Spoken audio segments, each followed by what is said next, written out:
To get more video, subscribe my channel and hit the bell icon.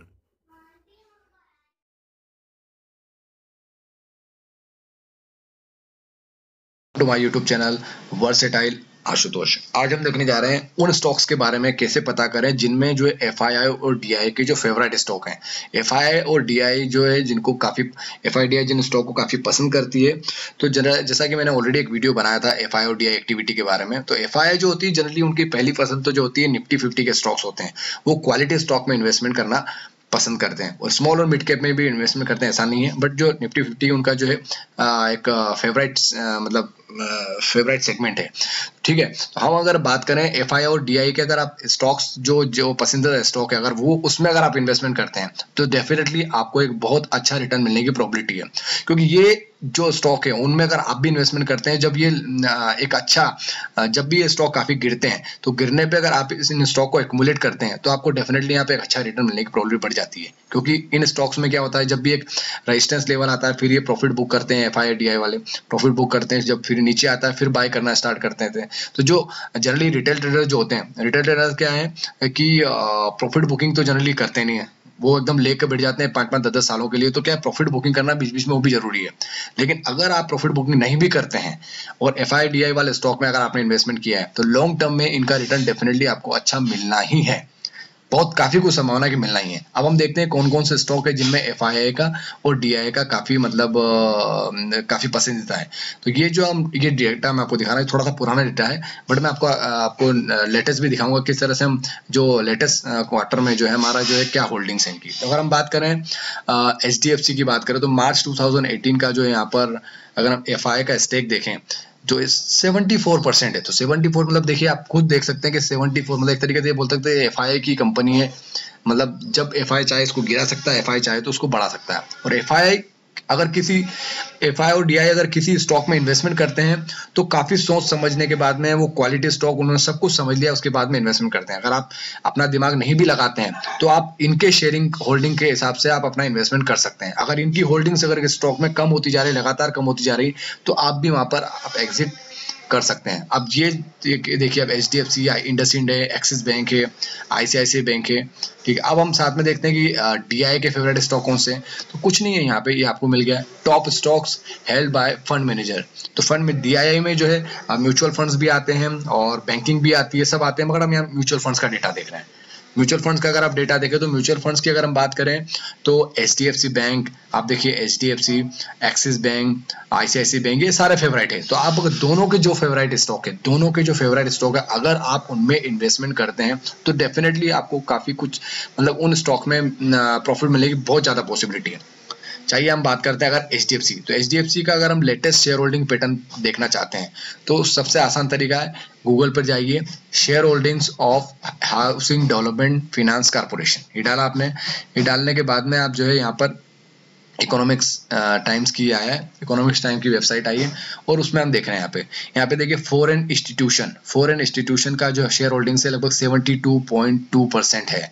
उसके बाद अगर आप बात करें बैंक म्यूचुअल फंड्स की बात करें तो लगभग 7.8% है। तो अगर हम दोनों को कंबाइन बात करें तो लगभग 80% जो शेयर होल्डिंग्स है इन दोनों की मिला करके। मतलब मैं क्या बोल रहा हूँ आपको कि जनरली मार्केट में जो शेयर को या फिर अगर शेयर को मार्केट मूवर्स की अगर हम बात करें तो एफआईआई डीआई होते हैं।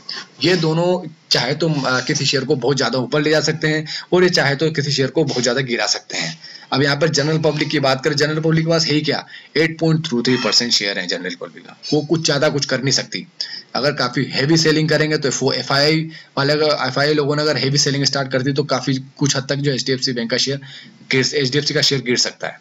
तो एचडीएफसी और जो डीआई हमारे जो म्यूचुअल फंड्स की अगर बात करें तो म्यूचुअल फंड काफी ज्यादा सपोर्ट प्रोवाइड करता है।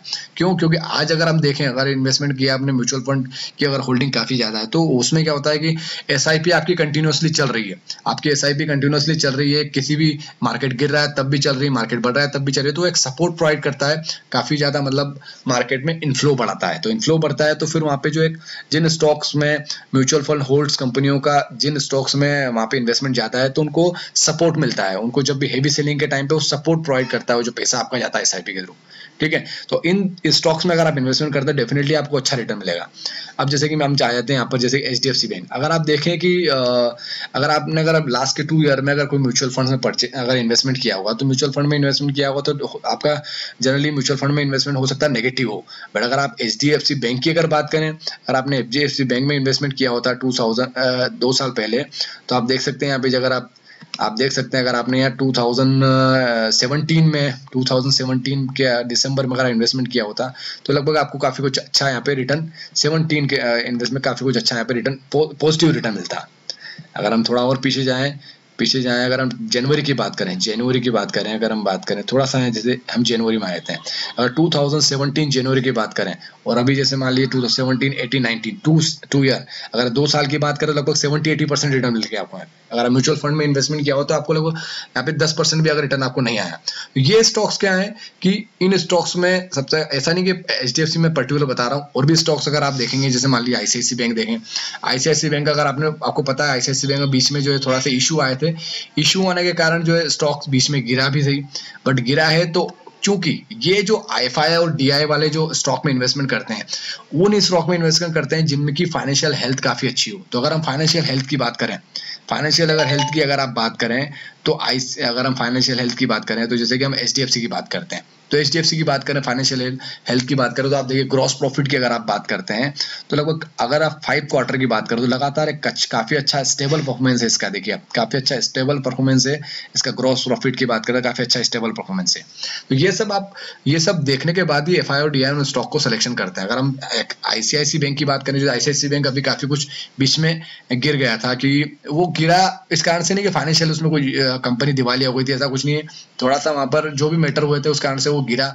गिरने के बाद उसको स्टॉक को वापस से उठा लिया, उस स्टॉक को वापस से उठा लिया गया, क्योंकि वहां पे इनके ऊपर जो है, इस स्टॉक के ऊपर एफआई और डीआई का आशीर्वाद है। ये एफआई डीआई इनके मतलब इनका ऊपर पूरा हाथ है एफआई डीआई का। तो एफआई डीआई जो इनको स्टॉक को पूरी तरह वापस से जहां नीचे गिरा था, आपके पास में वो एक गोल्डन अपॉर्चुनिटी थी कि आप उसको स्टॉक को अक्यूमुलेट करते, बट आपने अगर अक्यूमुलेट किया होता तो बहुत अच्छा आपको अभी प्रॉफिट मिला होगा।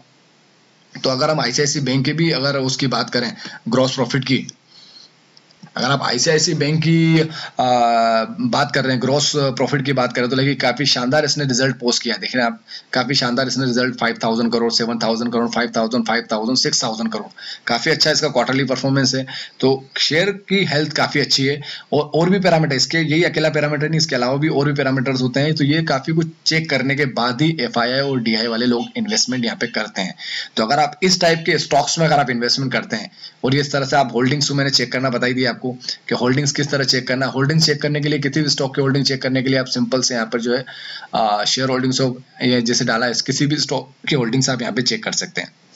अगर हम बात करें जैसे कि यहाँ पे तो स्टॉक की होल्डिंग काफी अच्छी थी। अगर हम जैसे बात करें जैसे कि सुजलोन की अगर हम बात करें, जैसे मान लीजिए सुजलोन कंपनी है, सुजलोन की अगर हम बात करें, सुजलोन की अगर आप बात करें तो देखिए, सुजलोन की बात करें तो सुजलोन में आप देखिए एफआईआई की अगर बात करें, एफआईआई का होल्डिंग कितनी है 5%, म्यूचुअल फंड की होल्डिंग 4%, मतलब कुछ भी नहीं है होल्डिंग्स। और यहाँ पे जनरल पब्लिक इसको ड्राइव कर रही है। अब जनरल पब्लिक, आप समझ सकते हैं जनरल पब्लिक में कितनी अक्ल है।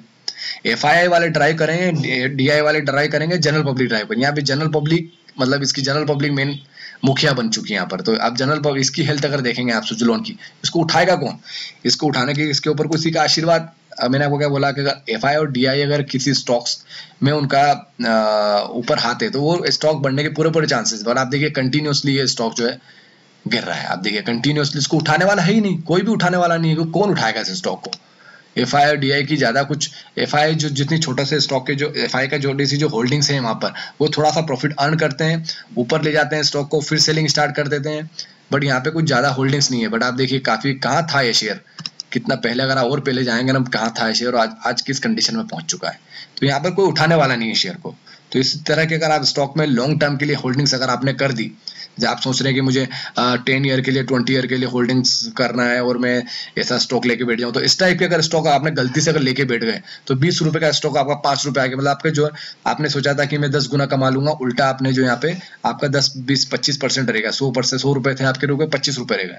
तो अगर आप लॉन्ग टर्म के लिए इन्वेस्टमेंट करना की सोच रहे हैं तो उन्हीं स्टॉक में इन्वेस्टमेंट करें जिसमें कि FII DII का उसमें काफी ज्यादा मतलब होल्डिंग्स है, ठीक है। और अगर आप शॉर्ट टर्म के लिए भी करना चाहते हैं, महीने 2 महीने के लिए करना चाहते हैं, तो FII और DII की जो स्टॉक, जो टॉप होल्डिंग स्टॉक है, वो जब गिरते हैं, किसी भी जियोपॉलिटिकल टेंशन के कारण गिरते हैं या फिर किसी भी तरह के पॉलिटिकल रिजल्ट के कारण गिरते हैं, तो उस समय आपके लिए काफी अच्छी अपॉर्चुनिटी होती है, क्योंकि वो जो गिरे हैं वो टेम्पररी गिरे हैं, वो दहशत के कारण गिरे हैं। उस समय जब स्टॉक गिरते हैं तो डेफिनेटली उनको तो बढ़ना ही है, तो उस समय आप काफी अच्छे लिए आपकी अपॉर्चुनिटी है, आप काफी अच्छा उस समय 5-10% जो भी रिटर्न है आप यहाँ पे अर्न कर सकते हैं। तो मेरा उद्देश्य यही था कि किस तरह से आप FII और DII की होल्डिंग चेक करके एक अच्छा स्टॉक का सिलेक्शन कर सकते हैं। If you like this video, subscribe my channel. Thank you very much.